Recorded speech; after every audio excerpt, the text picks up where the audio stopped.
So the topic of today is how sales automation can help your clients to increase their profits, and your role as an advisor in getting them to navigate that process. So as a starting point, we're going to launch a poll to just ask you where you are at in terms of that topic. So is sales an area your clients can benefit from more through using technology and automation? Is the first question. And the second question is, have you already advised your clients on sales automation? Yes or no? Or seldom or never? Often, seldom or never. So if you can just click on the polling window would have opened on your screen. If you can click, answer those two questions, then we get an idea of where you are at in terms of your client base. So it looks like most of us can definitely introduce technology and automation to our clients. There's only one that's voting no. So all of us, apart from the one, is in the right room, because that's the topic of discussion today. And then where are we now? Have we already advised our clients on sales automation, or are we doing it already? About a third of us, a quarter to a third of us are doing it often. Every now and then, just over a third, and then never another third. Okay, so there's a third of us that can really learn a lot because it's a new topic for you. And the rest of us can perhaps learn a trick or two in terms of how we can improve the way that we serve the needs of our clients in adopting sales automation and journey management with our clients as a way of helping them to increase their profits. Okay, so with that said, I'll end the survey. You should be able to see that. Carl's already shared it too, but there's it on the screen for you to see what the results are. Okay, so I'll stop sharing that. But without any further ado, let's jump into our topic, how sales automation can help our clients in increasing their profits and our role in guiding them through that. So Scott, if you're ready, I'll ask you. I know you've got some slides to show too, so Carl will run that for us in the background. How we can learn from your experience in automation and the benefits that brings us and our clients. Thank you so much, Christoph, and Andrea and the rest of your team. Really, really great job. And I really appreciate being here. Nice to see you again after all these years. Yeah, so just a little bit of background. I actually arrived in London about 3 years ago. I'm not in London now, I'm back in SA, but I went off to London and I thought, let me go for an experience. I'm just going to go and let me just see what happens. And I spent the better part of 2 years in London and I wanted to take our business there. And I took my business to London and it was beautiful. I would go to networking events at 6 o'clock in the morning. The sun would be coming up. I'd be walking past St. Paul's Cathedral, these old buildings, and it was just absolutely wonderful and amazing. And I would go to networking events at least anywhere between 6 and 12 times a week. I was just a go-getter. And it was interesting. I met a lot of people, but I wasn't doing a lot of business. And I couldn't really understand why. And I realized something like a ton of bricks. It eventually hit me. And I realized this notion that people do business with people. Now, I've worked with literally hundreds of different businesses in the last 20 years, even though I'm only 25. Thank you very much. Having worked with hundreds and hundreds of businesses, there's one thing that remains constant, and that is the business owner or one of the business owners is always the best salesperson. Now, when you combine that with people are still doing business with people, you start to see where I'm starting to go with this. Because a lot of you guys are thinking, gee, Scott, you've got 10 minutes to speak and you're telling me a story about London. Yes, that's the point. Because your personal credibility and the way that you approach your personal credibility is everything. And you can just actually open all those bullet points if you like, Andre, no problem. So, this is what I started learning, and having been in business for sort of 15, 20 years, involved in everything from CRM to kind of just working closely with different businesses from around the world. This notion of sales is very interesting. Now, sales automation should not be something you think about. I can promise you guys that right now, sales automation is an absolute must-have. You have to have it. It's not even a question you should be asking.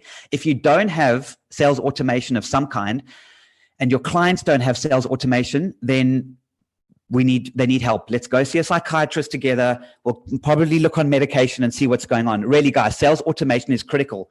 But what do you have to understand about it? So the first point I've made here is that sales is still about the human being. All right, now I've got my rubber band over here. I hope you guys can see this. I want you to look at sales as if it's a rubber band like this. And some people have long sales cycles and some people have short sales cycles. Okay, so this is a rubber band. This is a sales cycle. Now, very, very simply, there are 3 sections to the sales cycle. So I've now taken the rubber band and I've broken it into 3 little sections. Hope you guys can all see that. 3 sections. The first section is the prospecting phase. You've got to meet the people you want to do business with. The second section, okay, the middle section is nurturing those relationships. And the third section of the sales cycle is closing those deals. Now, different sections are longer than others and they're different aspects, but this is where sales automation comes in. Would it be possible just to jump back to those slides? They've disappeared off my screen. Sorry, can I just put those 4 bullet points up because I'm going to take those through. Thank you so much, guys. So looking at this notion is which part of the sales cycle are you going to automate? Because sales is a big term. And this is a mistake a lot of people make. They think the sales automation is going to do all 3 of these pieces in one go. It doesn't work like that. Okay, it's not a golden ticket. You still have to have a human component. The easiest part is the beginning bit. Okay, finding people to connect with. Because, for example, that's what we do. We automate the prospecting process with LinkedIn. So you can automate your LinkedIn and you can find the people you want to do business with. That is the easiest thing in the world to do, guys, to automate your LinkedIn and start making connections while you're sleeping with people in your target audience. That's by far the easiest part. The second stage, okay, the middle stage, nurturing them, that's a lot more difficult. And this is where my second bullet point comes up. Okay, it's all about your niche. So if you're going to use sales automation, you cannot go out there and blast and spam a whole bunch of people with whatever automation tool that you're using. To nurture relationships, you need to be human and you need to take a niche and focus on that niche. For example, if you're a financial advisor and you sell insurance, don't go around saying you're a financial advisor or that you sell insurance. Don't go around saying that you're a coach or a business coach. You need to go in and say, I help teachers with their financial needs specifically to help them have a second holiday home. That's how you create a niche and that's how you build a relationship. So you're targeting teachers. If you're a coach, maybe you want to start talking to auditors, for example. Have a client that focuses on auditors. You need to have your niche. So now when you build your sales automation in, now you start to realize that, hang on a second, I'm now at the very least, I'm automating where my new leads are coming from. Then I can look at automating the nurturing process. The closing of the deals has its own sales automation process as well. And that's more around what Tania will be talking about in the CRM side of things. But you need to decide upfront, guys, and your clients need to know which section of the sales automation side you want to start working with. And then you have to define a niche. Now, point number 3, please remember this, guys. When you are using sales automation, especially in the first 2 phases, don't sell a product or service. And I learned this from London. It's not about your product or service. It's about their pain. So sales automation is all around communication, whether it's email or LinkedIn or social media, etc. You need to take your credibility and you need to start pushing your area of expertise to that niche market and do it in a way that says, I understand your pain. I'm going to repeat this, guys, because it's so pivotal and important. Don't talk about your product. I know we're talking about sales automation. Now you think I'm crazy. It really does work. Don't talk about your product. Position yourself as somebody who understands the pain of your target audience. If you can do that, they will not only read what you're writing, they will not only listen to what you're saying, but they will see you as a credible industry expert because you're not here to sell them a product. You're here to talk about their pain. So going back to the teachers, for example, think about what is the pain that a teacher goes through and then start talking about their pain. And if you can just get that into your head, everything changed. And that's why over the last year and a half, and especially over the last 6 months, our business has gone ballistic. We're 300% over our targets simply by using this methodology. And if you bring it back to its simple terms, it'll all work for you. And finally, the 4th point, LinkedIn is going to be your BFF. Guys, if you want to spend the smallest amount of money to automate something in part of your sales, go back to my little elastic band here. This first bit is the easiest and quickest to automate, and LinkedIn will become your best friend forever. Automate your LinkedIn. Target people in that target audience, and it's changes your life. It's so cheap to do that, guys. There's lots of different systems out there. Also, you can talk to us and we'll help you with that with your clients. But once you've automated your LinkedIn, now you've found the people, now you nurture them. Once you've nurtured them, then obviously the business needs to go out and close those deals. But at least it's so much easier. Going to the last slide, is that it? I must be almost out of time now. This is me, guys, as Christoph, I think, mentioned earlier. Yes, I do Kung Fu. ScottCundill.com. I also do podcasts. I've got season 1 is about halfway through completing. I do 12-minute podcasts with passionate performers. And once again, I just want to let you know before I finish off, when it comes to sales automation, if you do a podcast interview, people can now hear your voice talking about the pain of that audience. Now, if you can put an automated system in place that connects with these people and they can listen to your podcast or read your article, what are you doing? You're building and elevating your personal credibility. And your personal credibility is what gets you in the door so you can now close those deals yourself. I hope I'm in BF. Oh, what does BFF stand for, says Ben. Best friend forever, Ben. Best friends forever. Somebody doesn't have teenage children. Yeah, indeed. It's hard to keep up, you know. But in any case, CRM is something else which we'll hear about now too. But thanks, Scott. You know, thanks for illustrating what you are teaching us. So I hope you guys have noticed in the way that Scott has presented to us that he hasn't really much spoken about his product, which is Majestic 3.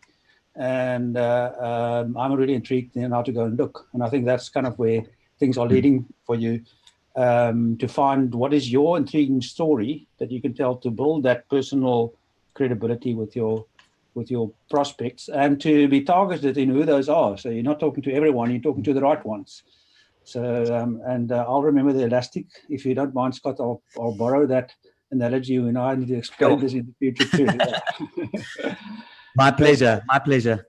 Yeah. So let's ask in the room, people that are attending, you know, sort of all of us have our own personal stories to tell. Now, if you take this to your customers, if you aim to teach your customers how to tell their stories and how to start look at things like LinkedIn and automation tools, what kind of challenges are you facing? So we're going to ask that. This is an open question. You can use the text chat.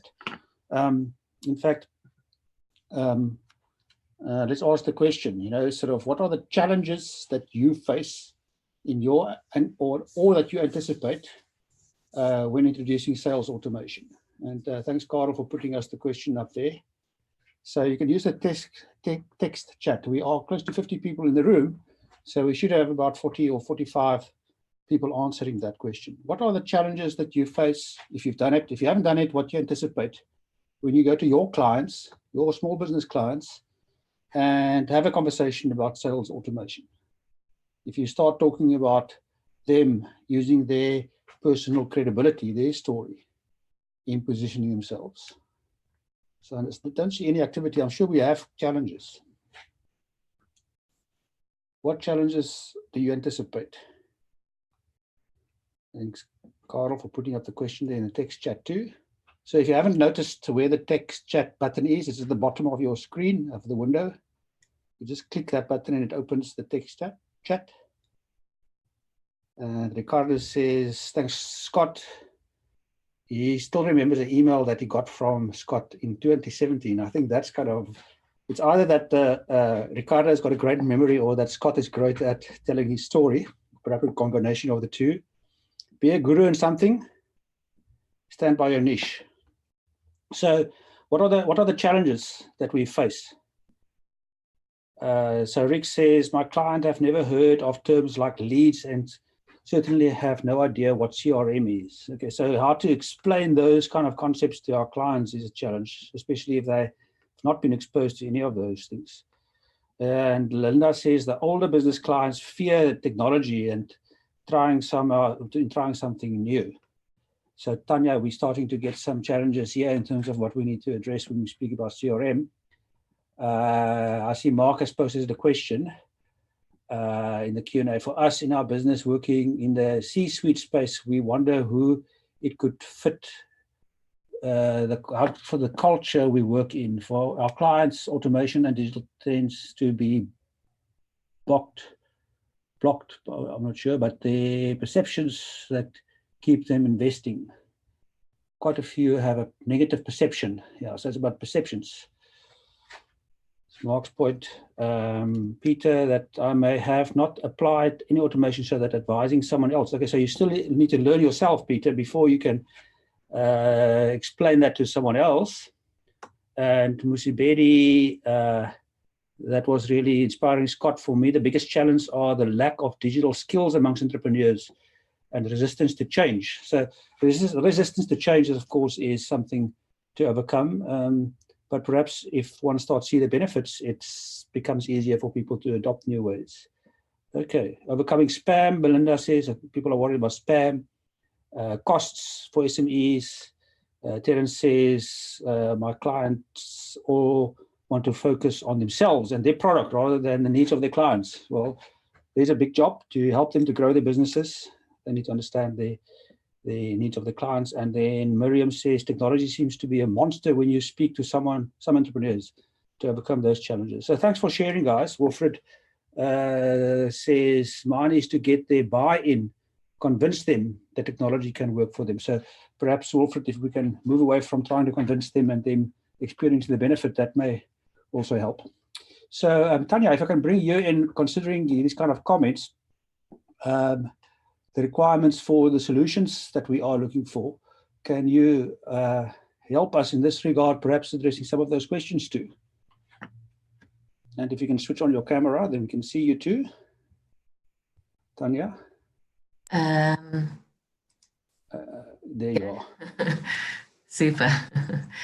Is it possible to put my slides up there? Yes, we can do so. Okay, and if Carl, if you wouldn't mind just moving to the first slide. So I'd actually debated whether I should delete this slide, but based on the question that you've just asked and the responses we've received, I think it's perfectly positioned. So I did wonder, as you guys are business advisors, mentors and coaches, if there was some reservations about using automation. So that's, and your responses are really interesting to me. So I've been as a manufacturer of sales automation software for the last 30 years, and obviously moved to the cloud about 9 years ago. So there is actually a huge gap between the manufacturer of software and the end client out there. And the missing link is actually you guys, the business advisors, the mentors, and the business coaches. There is actually a very little barrier for SMEs to use automation nowadays. There used to be a lot of technical issues. Those issues went away when we moved to the cloud. So using a sales automation tool is as easy as signing up for Uber. You simply sign up and you receive a password. So there's no technology barriers now, or very little in terms of a technology barrier for people to use automation software. In addition, one of the points I mentioned here is price. And I think one of your questions there was that your customers have concerns on price. You're looking in South Africa at we bring our product down to about 315 Rand per user per month. So if you had to look at that in terms of productivity, if you can save yourself 15 minutes, you've most probably recouped that 315 Rand. So the cost of using automation is, again, not a barrier. In addition, for small to medium enterprises, I'll focus more on this a little bit more in a moment. Your return on investment is very quick. So you could complete your training and set up within 2 weeks. You could be live within 3 weeks and receiving productivity gains within 3 weeks. So, the barrier, what I'm trying to say is the barriers to automation are low, and it's the business coaches out there that need to actually bridge the gap between the manufacturers of software and the end customers. They need to bring this technology into the companies and say, here it is, it's easy to use, I'll turn it on for you. It's low cost, you know, your startup cost is low, your monthly usage is low. So so to you guys today is actually very important for us for the future. So we're relying on you to bring this, and it's also an awesome opportunity for you as a business, because you can sell your services, your skills in coaching your clients on what is the sales process, what is a lead, what is a prospect, what is an opportunity, how do we look after customers, etc. So you can add value in terms of sales and marketing technology, and we can fill in with the actual tool. So I can't see the whole slide, but I think I've covered most of that there. Carl, would you like to move us on to the next slide? Okay, so there's huge opportunity to be gained through automation, and Scott alluded to the same process. There's opportunities for gains in terms of boosting new business revenue, in terms of customer retention, so reducing defection in your client base. There's an opportunity to grow customer sales, so sell more to the client base. Oops, the slides have jumped around a little bit there. Yeah, perhaps Carl pressed the wrong button. There we Tania, go. perhaps you can just tilt your screen forward a bit, then we can see your face well too. All right, I can't see myself, so sorry about that. Thanks. So I'm just going to use my own PowerPoint there so I can actually see the slides. So these slides will be provided to you at the end of the presentation. So we spoke about growing customer sales, also reducing selling costs. So reduced selling costs is not entirely in terms of productivity and streamlining processes, but using other tools like lead nurturing and electronic or digital marketing. And then finally, there's opportunity in terms of making better marketing decisions. And a few of you have alluded to, how do I determine which are my best prospects? What is the definition of a good prospect for my business? And you'll be able to use your software to pick that up. So I'd like to go through in the next 5 slides some of the features that we use in all of these areas to help you with new business development, retention, growing sales, etc. If I don't finish everything, the presentation's fairly self-explanatory, and you will be able to get the slides from Carl. So if you could move on to the next slide there for me, Carl. We should be on. Okay. We're now on the boost new sales slide. On slide 4. Okay, excellent. Thank you. So let's look at new business development. One of the common problem areas and huge time wasters in sales is the actual quoting process. So you can use sales automation to assist you to generate quotes. We've got that process down to about 120 seconds in our business. So we can generate a proposal for any sales automation solution from 1 to 60 users, and it takes us 60 minutes to put that document together. Obviously, there'd be a bit more work spent on crafting the proposal around that and describing the benefits, but the actual document. So through quotes automation, you can control your quote content, you can automate your terms and conditions, you can include the detailed function descriptions that you would like your reps to cover, include pictures, attach brochures or spec sheets on products automatically, and then have customized cover letters so that you can craft that proposal and make it unique. So the idea is to empower your sales team to get those quotes out quickly, on the move, in the field, but with high quality every time. And then obviously reduce the amount of time they spend sitting in front of a computer, increase the amount of time they can spend face-to-face selling. So that's one of the areas. You can do connect your web inquiry pages directly into your software so that you don't have to spend time typing lead details into the system. You can set up automated responses on that. So if they inquire outside of office hours or you're not at your desk, they get an automated response. Thank you, we have received your lead, and it comes through instantly. And then you can use the tools that Scott offers, the lead nurturing on the front end, to have electronic conversations with leads until they're up. You bring them to the point that they now are interested in your product. So nurture them through, fill your pipeline so that the salespeople don't have to do that cold calling work. So if we can move to the next slide, and we're talking then about customer retention. How do we use automation to help us retain the existing client base? So typically your sales team has a segment of the marketplace that he has to look after. And we'd like him to manage that in a structured fashion. So you would use your system to categorize and segment, determine what amount of time should he be spending with different types of clients, and set that up in a call pattern. So certain prospects only need to be phoned every 4 weeks. Some customers need to be visited every second week. So you can put a structured calling plan in place to make sure that you know and he knows that those clients are being contacted. You can also use product level relationship marketing. So some of your products might have key dates. They might have a renewal date, a price increase date, a service cycle, agreements that need to be renegotiated. So keep track of those dates as well. It's a good time to go back to customers. And then lastly, you can use after sales automation. So I know Scott mentioned, right up to the customer, but there's the after sales side of customer management as well. So you can set yourself up a customer service system for logging tickets or job cards, depending if you're in a service environment or a hard support environment, and make sure that you log requests and manage those requests and escalate them and close them, but also make it easier for your client to do business with you. So set up through automation a web facility that he can log a request, or an email address that he can email to log those requests. So making it easier for customers to do business with you. And then if we move on to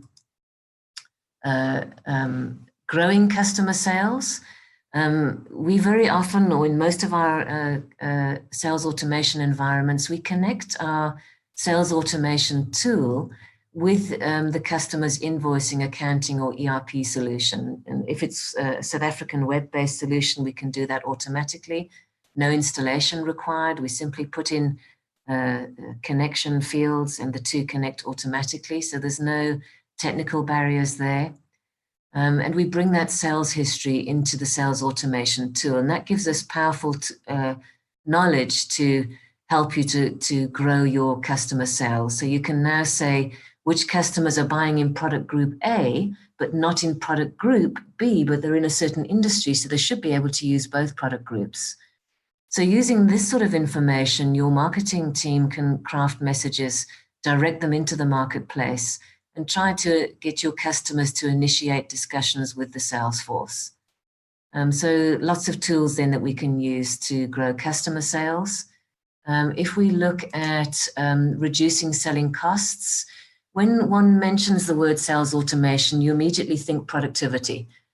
And that certainly is one of the cost reducers. So you automate calendaring, you automate cyclical calling and quotes automation, etc., to make salespeople efficient. However, more powerful most probably is the digital marketing aspect. So doing the lead nurturing that Scott was talking about, using your digital messaging to supplement telephonic and face-to-face selling. And it's extremely inexpensive.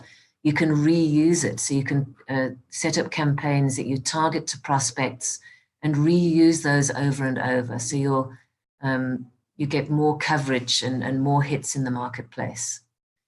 And then lastly, if we can mention maybe getting better marketing decisions. So your lost deal analysis is very important. So we automate our quoting. We know what's happened to the deals and where they went to and why they were lost. And we can use that then to develop objection handling techniques to train our salespeople to better handle those objections and not lose the deals. We can bring business intelligence tools in to graphically design custom dashboards, and that means for operations, for live management of your selling and marketing, but also to do specific queries. So in a certain geographical area, what sort of prospects are we selling to? And then obviously we find those ideal prospects and home in or try and nurture other ones and sell again to those types of clients. I'm not sure if I'm out of time, but the last slide is fairly self-explanatory there. Just a few keys to success, and Scott alluded to this as well. Don't try and do everything at once. Let's say, for example, in the center of this slide here, we started with quotes automation because that's a quick win. It should get up and running quite quickly. And then maybe you extend out to lead generation. So we start filling the pipeline by automating that side. And then we look across to the other side and look at our customer management and start looking at some automation there and generating more repeat business. And then look at the after sales side to stop defection and automate our orders. You don't have to do it in that order, obviously. You could start on lead generation. Some of the customers come to us and they want to start on after sales because that's their biggest problem area.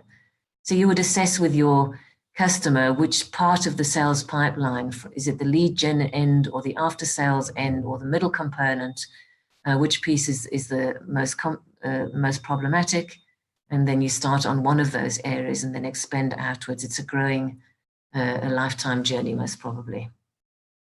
Okay, thank you, everybody. Thanks, Tania. Just a quick question, so if you then choose with your customer a specific area to focus on, does that complicate your decisions in terms of which solutions you use? And what kind of investment in terms of time does it take? Is it a evolved process to start? Let's say you start with quotation. Can you choose a solution that can expand, but just focus on quotation to start off with? Is it? Yes, certainly. Yeah. So how much time does it take to implement such? With our South African solution, we offer one price. We tend not to sell it as add-ons. So it's 315 per user per month, and they can start wherever they like. And we could have quoting up and running in 10 days, as long as it takes us to import a price list from Excel, connect brochures, set up terms and conditions, set up a logo and letterhead. So it'll take 2 or 3 hours maybe for the setup component, and then import this list from Excel. If the customer sees the benefit of that one component, they soon sold on the rest. Well, the salespeople particularly. So if you take away a pain area, that helps them. But the minute you start marketing through the system and you start feeding them hot leads, that's when they really fall in love. Yeah, great. And that, of course, relates to the experience of the prospect or the customer and making their lives easier too. So let's move on to Keke, if we may. Keke, if I can ask you, sort of that journey, the customer journey. How would you describe that, and specifically taking into account the kind of challenges that were raised earlier in our question, sort of that we need to overcome with our clients, sort of in explaining the customer journey and how that happens from before, during the process, and after. If you can switch on your camera, then we'll be able to see you too.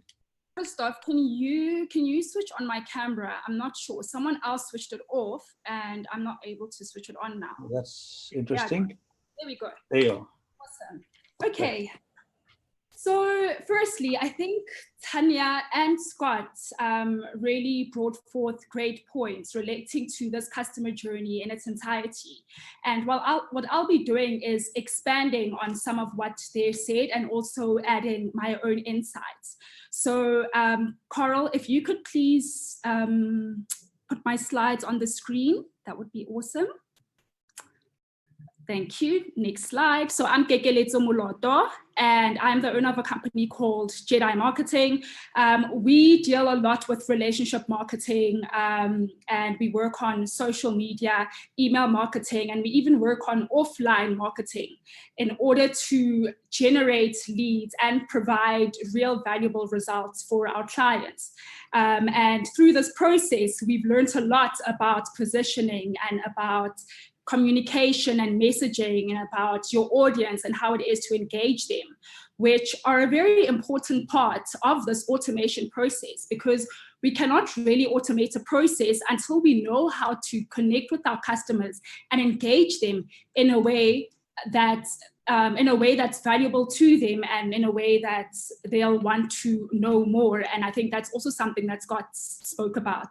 So let's get to it. Let's move on to the next slide, please, Carl. Okay, so I'm going to start with before the customer journey, which is lead generation.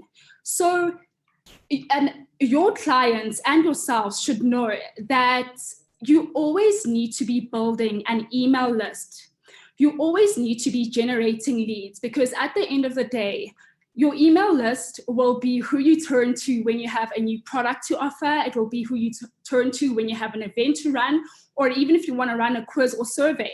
So it's always great, even though you and your customers will be networking very often, you always have to have that consistent stream of leads coming through your business. And there are quite a few ways to do that, and I've listed them here. Firstly, I don't think everyone needs to use all components, because people are at different stages of business, and trying to do too much at once can be very detrimental. So this is where you'll have to know which platform is the most valuable to you, where does your audience congregate, and what is my first touch point with them. So I'll speak about each very briefly. So the first component is content. In order to bring in leads online, especially, you have to be able to form great content, and that's where messaging comes in. I'm sure we've all heard of the phrase, become a thought leader, and that is really true because it works. And it's not just about becoming a thought leader. If you don't really know what you're talking about, you have to be a thought leader and an action leader, which means you have to live what you speak. And that's where your content really becomes solid, because you are a credible source of information. So in speaking about content, sometimes your content can be a form of lead magnet. So you'll find that a lot of people use white papers or blog posts or cheat sheets as a way of enticing people to engage with them, or even enticing people to give you your email addresses. And then landing pages are extremely important as well. In order to capture email addresses, you need to have an enticing landing page. And then social media. Social media is actually something that we are particularly strong at, because our business actually started off as a social media agency. But I think there's been a lot of misconception around how to use social media. So there was this era where everyone thought that I need to be posting on Facebook and on Twitter and engaging with people all day, and magically customers are going to come to my doorstep. And now people are realizing that that isn't enough. People aren't using social media optimally. Social media should be used to generate leads. For example, Facebook, instead of merely boosting posts to get clicks and follows and engagements, you use social media advertisements to generate leads. It's something that does require a lot of education. I know some of you have mentioned that some of your clients are not necessarily techno savvy. And that's where I guess outsourcing or partnerships may assist. But I would really recommend that people start leveraging the power of Facebook ads to collect email addresses. It offers such specific targeting tools, and there's also conversion adverts, which you can read up more about, but it's almost such a hidden gem that people don't know about and aren't utilizing. So look into that more. And then the second element of social media is LinkedIn, and that's where Scott's software is so powerful. We ourselves actually use Scott's software to generate leads via LinkedIn, because what we do find is, although Facebook is incredibly helpful, for B2B leads, LinkedIn is much more specific and much easier to target, whereas Facebook is very valuable for B2C. And then people use their websites to generate leads. 50% of your visitors will never visit your website again. So if you can create a funnel on your website that allows you to capture people's email addresses before they leave, it will work like magic if done properly. And the last component is offline. A lot of us spend time with clients, we're networking, some people do trade shows, activations. As you do that, always be creating leads to add to your email list.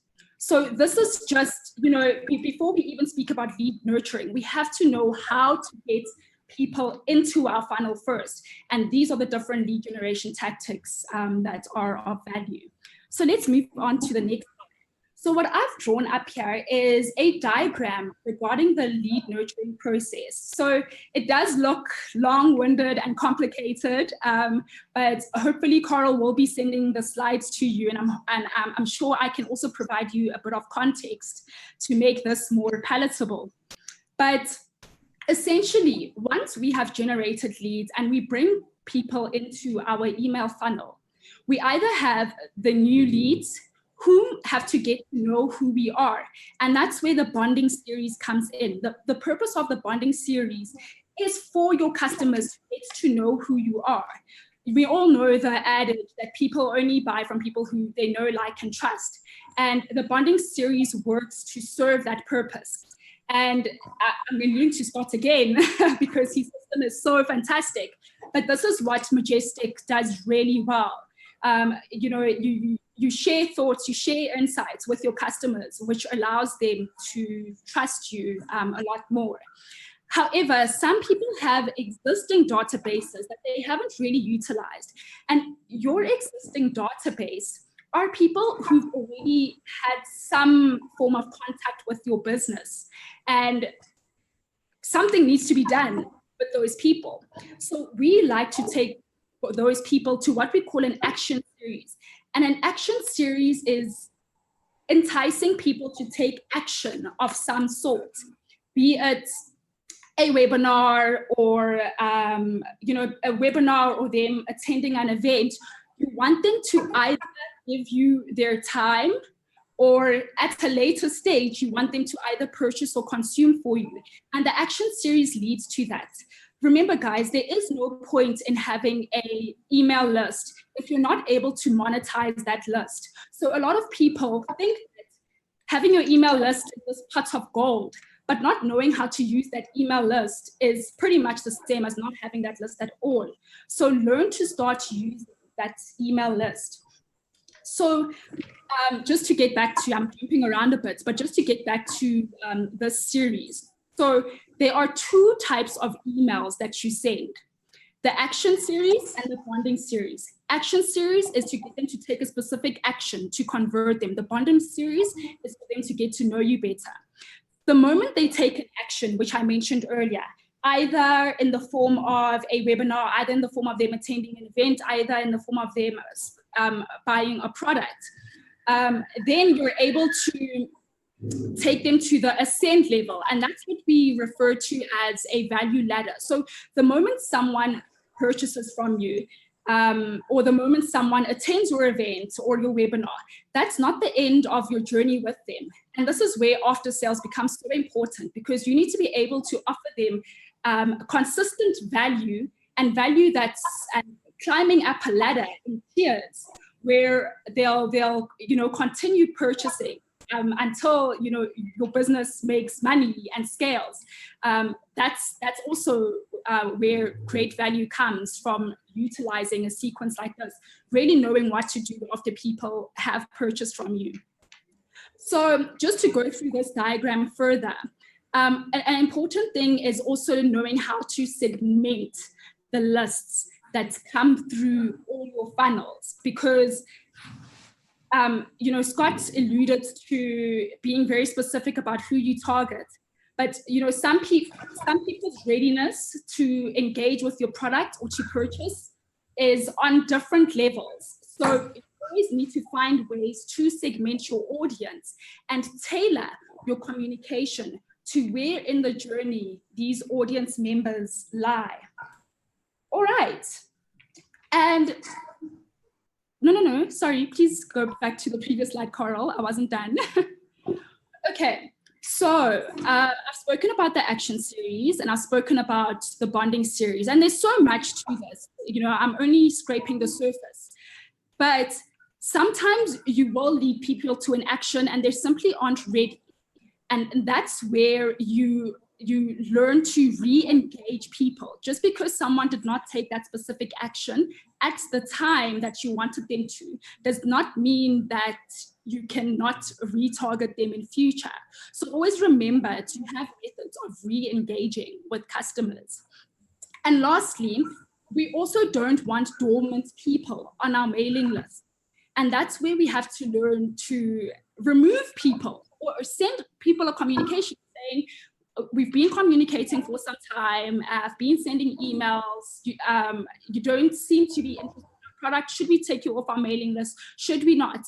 And if you don't get a response after a very long period of time, don't be afraid to move people. They're just dead weight on the mailing list. So I think that covers my lead nurturing script. Now we can move to the after sales. So the after sales is what I spoke about earlier, which is the value ladder.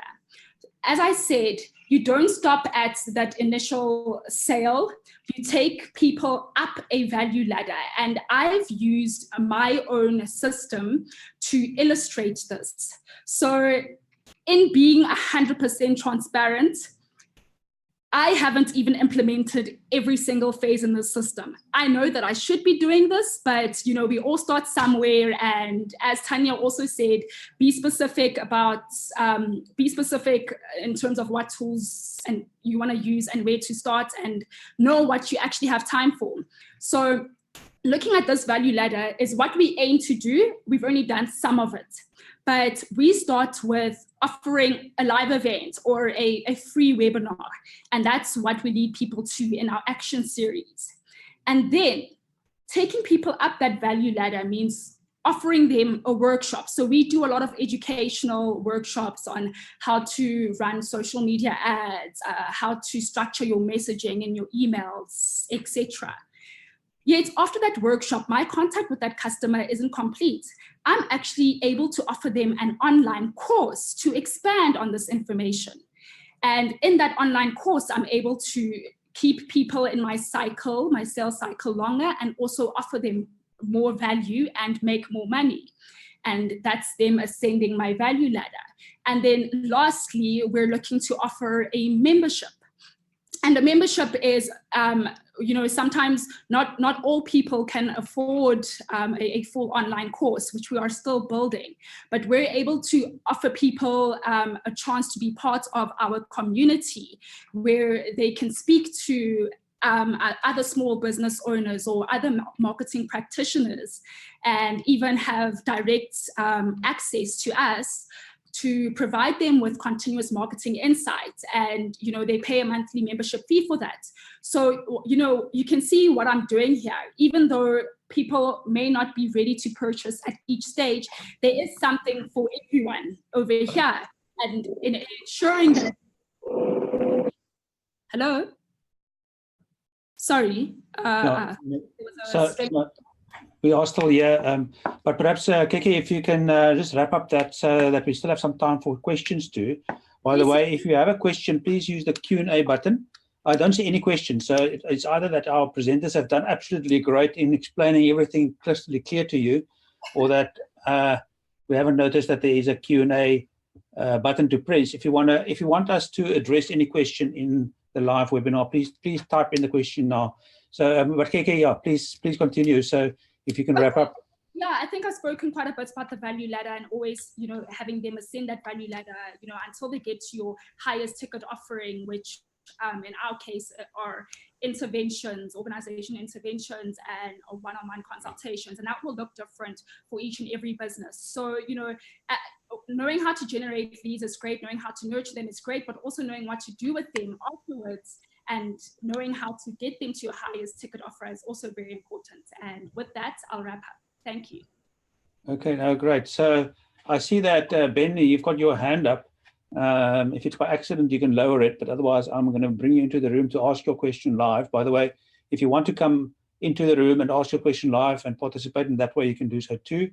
Tania, if you may just switch on your camera too, then we can address the questions that are coming in. So, Ben, I'm going to allow you to talk. We won't see your face, but we can hear you.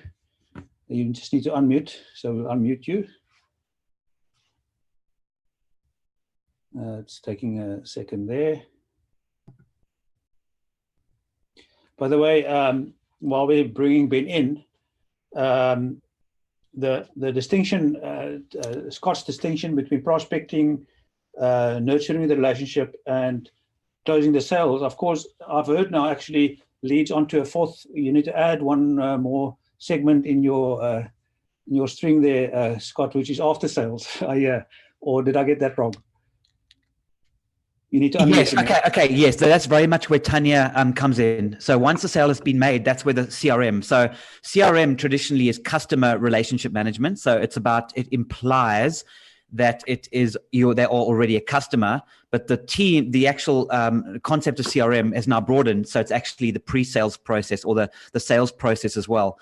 But you're absolutely right. But that looking after a customer is absolutely paramount. But that's definitely slightly more Tania's role, and possibly Keke as well. Yeah. So while you speak, Scott, when you get a new prospect, you get someone that is interested in looking at automation, what is the process that you take them through in helping them to make their decisions? That's a good question. Hey, the first thing I talk about is actually, again, not the product. I've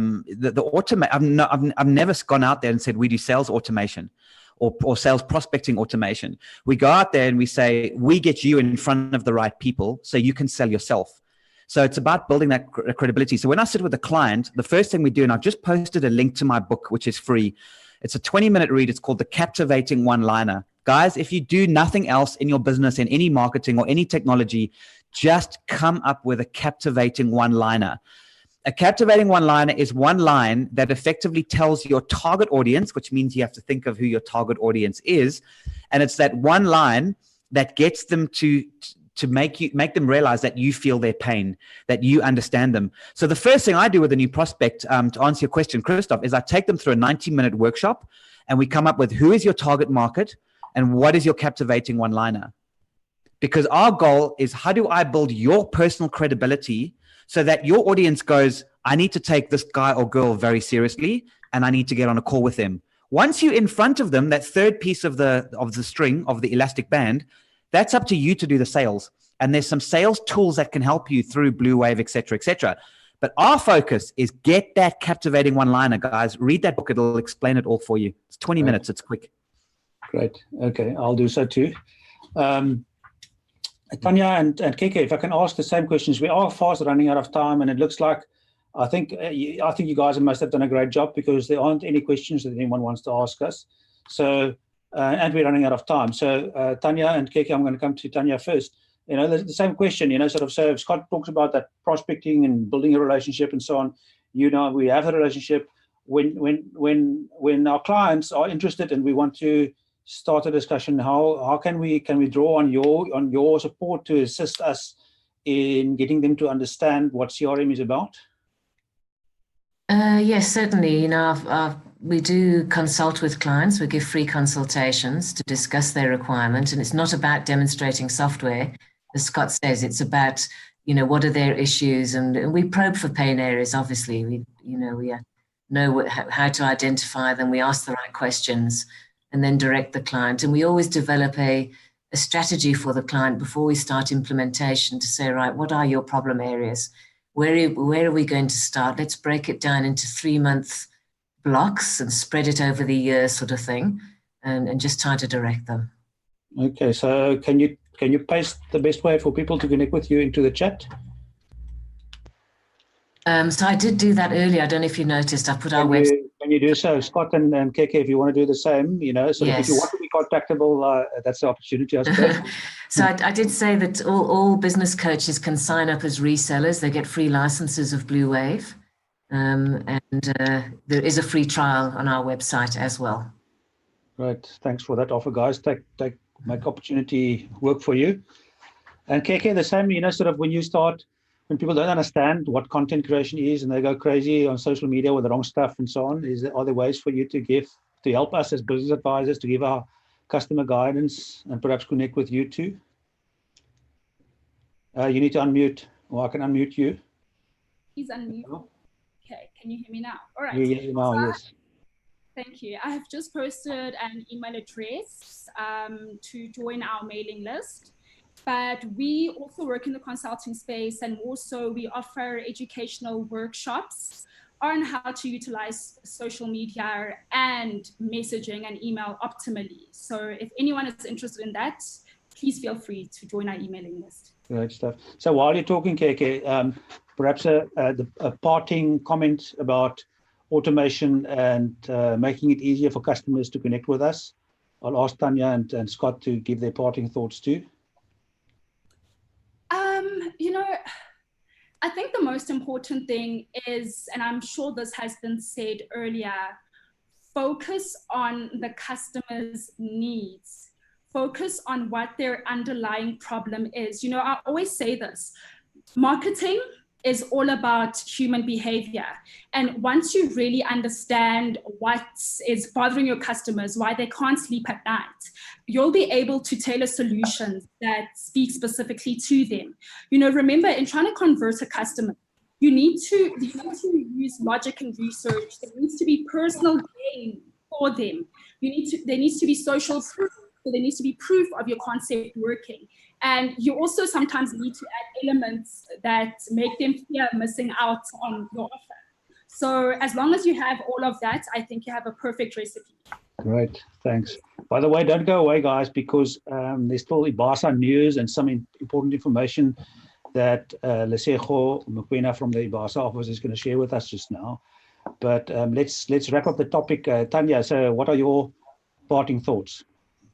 Just remember that you guys are the missing link. We need you guys to take technology to your clients.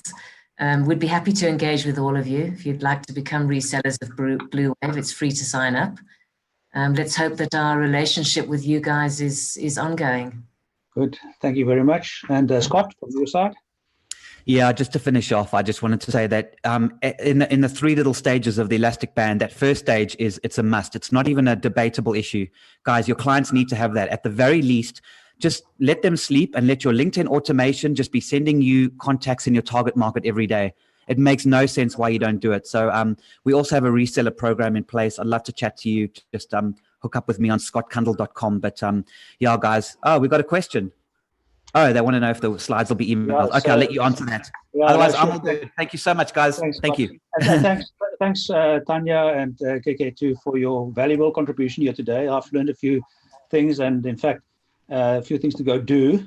So it's all in the action for myself, for my own business, and then for my clients. You know, sort of. So I'm sure all of us in the room here today have that dual need to improve the way that we do stuff for our own businesses, and then to be able to support our clients. Andelia's question is about availability of the slides and so on. So the full webinar will be posted on the IBASA website, and you'll be able to see all the slides in that too. That's the easiest and best way for you to access that.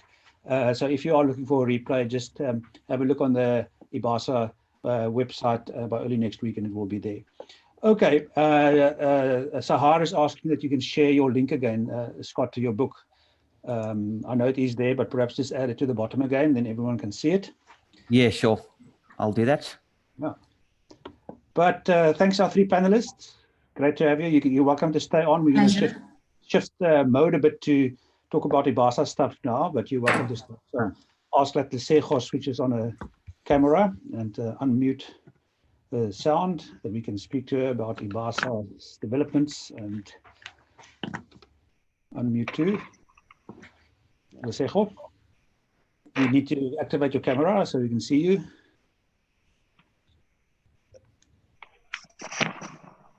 There you are. Great. So, from IBASA's perspective, Lesego, what would you like to share with us today? Thank you so much, Chris. Hi to all the presenters. I've definitely enjoyed our 1 hour session. I think it's very important that people embrace technology, as well as finding faster ways to do things. It's the most effective and also the most profitable way to stay in business. From IBASA's side, definitely a lot has been happening.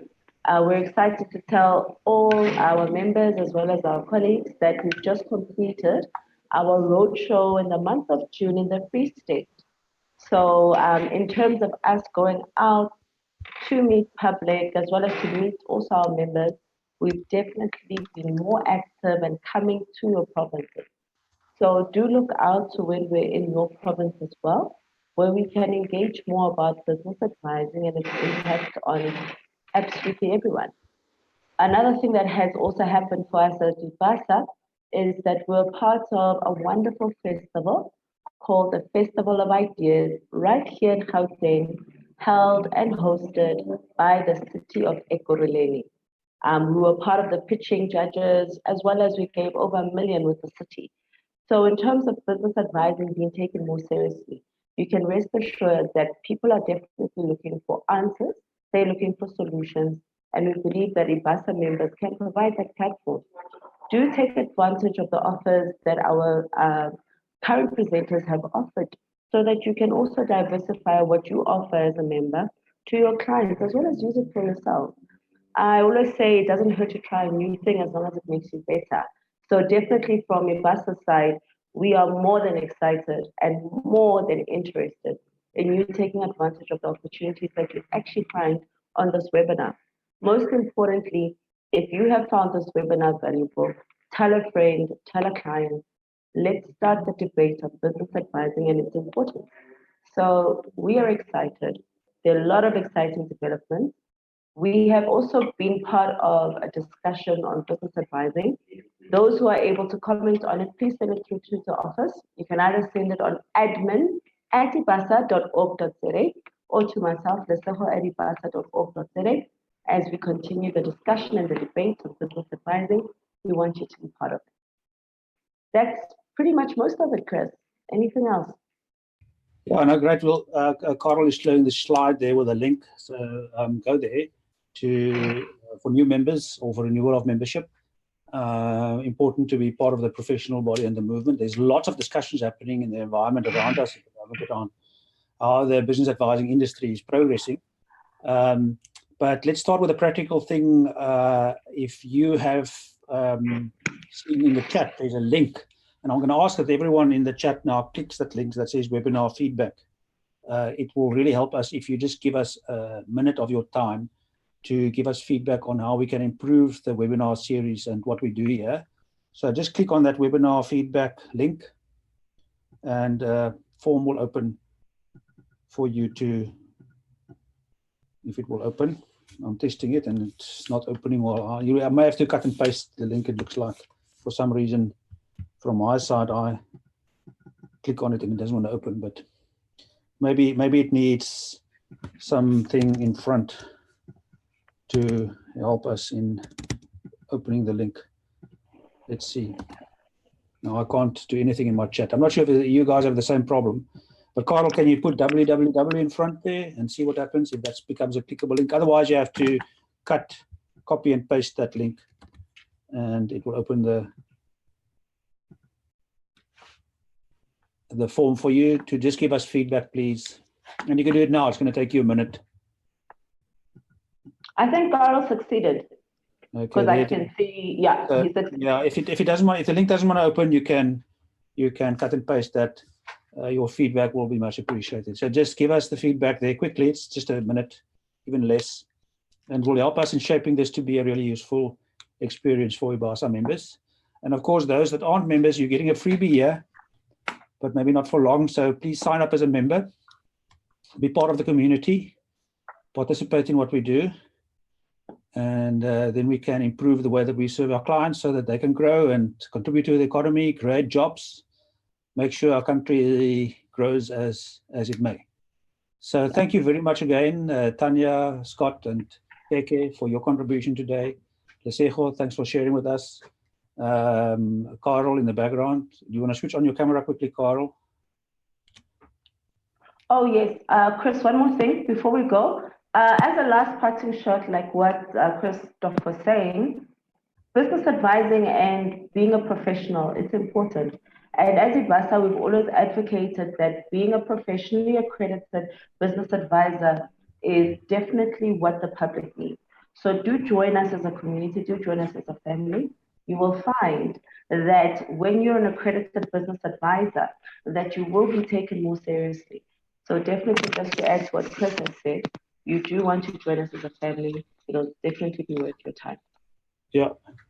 Great. So I'm just opening the form here and see there are quite a few responses. So thank you for those that are putting in their feedback. Carl, I'm not sure if you can see that, but what we'll be doing, can you just share how we will be taking the feedback that we get forward, Carl, and topics to come in the webinar series? Yeah, thank you, Christoph. I think it's great to get the feedback. It's important for us. We will also share the suggestions naturally with Ibasa. This is a CPD exercise to start with, and we would share that with Educom and talk through what would be the best way to go in terms of topics. So it's very helpful to get topics from the participants, and yeah, thank you everybody also for the panelists for their professional input. Yeah, do we have a topic for next month? Do you have a topic for next month? I don't have it in front of me. I'll have to look it up. Yeah, so you're a bit like me because I was But yeah, we are lining up a next topic already, guys. So looking forward to that. And thanks, Carl. You're the one putting all of this together, organizing, getting everyone in the room. It's not an easy job. Thanks for that and for making this happen. So everyone go out, have a good day this Thursday, tomorrow, the last day of the week. I'm not sure. I was away on holiday. I'm not sure if other people have the opportunity to take a while, but it is important for us to connect with the family too and do some fun stuff in the meantime too. So if you have the opportunity, take a few days off and do something with the family, I would say. And on that note, I'd say bye-bye. See you guys next month. Sorry. Thank you. Bye, everybody.